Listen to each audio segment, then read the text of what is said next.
சங்கீதம் 18:36 என் கால்கள் வழுவாதபடிக்கு நான் நடக்கிற வழியே அகலமாக்கினீர். ஆம் பிரியமான தேவச்சனமே, ஆண்டவர் நமக்கு செய்த நன்மைகள் இப்படிதான் பெரியதாய் காணப்படும். ஏனென்றால் இஸ்ரவேல் ஜனங்களுடைய கால்கள் வழுவாதபடிக்கு ஆண்டவர் எல்லா நேரங்களிலும் கர்த்தர் ஆசீர்வாதமாய் அகலமாய் ஆண்டவர் மாற்றி ஆசீர்வதித்தார். நன்றாக போகிற வழி பாதைகளை கர்த்தர் ஆசீர்வாதமாய் மாற்றி கொடுத்தார். இன்றைக்கு பிரியமான தேவச்சனமே, நம்முடைய வாழ்க்கையில் ஆண்டவர் எவ்வளவு நன்மைகள் செய்திருக்கிறார் இல்லையா?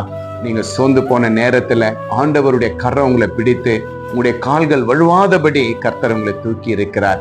இன்னமும் அவர் தூக்க வல்லவராய் காணப்படுகிறார். பாருங்க, நான் இந்த வீடை கட்டுவனா இல்லையா என்று நீங்க நினைத்திருக்கலாம். நான் என் பிள்ளைகளை படிக்க வைக்க முடியுமா முடியாதா நான் நினைச்சிருக்கலாம். ஐயோ, என் கணவர் இல்லையே, என் மனைவி இல்லையே, என் பெற்ற தாய் தகப்பன் யாரும் இல்லை என்று எத்தனையோ போராட்டங்கள் மத்தியில இது செய்ய முடியுமா முடியாதா என்று நீங்க தவிக்கும் பொழுது ஆண்டவரை நோக்கி நீங்க பார்த்திருப்பீங்க.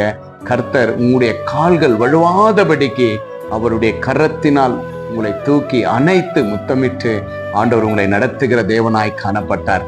எனக்கு பிரியமான தேவச்சனமே, ஆண்டவர் இன்றைக்கும் உங்களை பார்த்து ஆண்டவர் சொல்லக்கூடிய ஒரு வார்த்தை என்னவென்றால், உங்களுடைய கால்கள் வழுவாதபடி நான் பார்க்கிறேன், உன் கால்கள் வழுவாதபடி நான் உன்னை காத்து கொள்ளுவேன் என்று ஆண்டவர் வாக்கு கொடுக்கிற தேவனாய் காணப்படுகிறார். பிரியமான தேவச்சனமே, அநேக காரியங்கள் இருக்கிறதே, இது நடக்குமா நடக்காதா என்று நீங்கள் யோசித்துக் கொண்டிருக்கலாம். ஆனா ஆண்டவர் இன்றைக்கு உங்களை பார்த்து சொல்றார், உன் கால்களை நான் வழுகாதபடி மகனே மகளே நான் உன்னை பாதுகாத்து கொள்ளுவேன் என்று இயேசு இன்றைக்கு உங்களுக்கு வாக்கு கொடுக்கிற தேவனாய் காணப்படுகிறார்.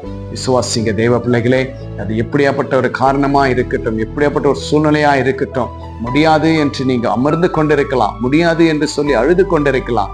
இயேசு இன்றைக்கு உங்களை பார்த்து சொல்றார், ஏதோ ஒரு மூலையில நீங்க அழுது கொண்டிருக்கலாம். இந்த காரியம் நடக்குமா, இந்த இடத்திற்கு போய் நான் சேருவனா, இந்த ஊருக்கு போய் நான் சேருவனா, இந்த பயணத்தை நான் செய்வனா என்று நீங்க நினைத்திருக்கலாம். ஆண்டவர் இன்றைக்கு மகனே மகளே உங்களை பார்த்துதான் ஆண்டவர் சொல்றார், நிச்சயமா உங்களுடைய கால்கள் வழுகாதபடி உன்னை நான் காத்து உன்னை நடத்துவேன் என்று வாக்கு கிடைக்கிறார்.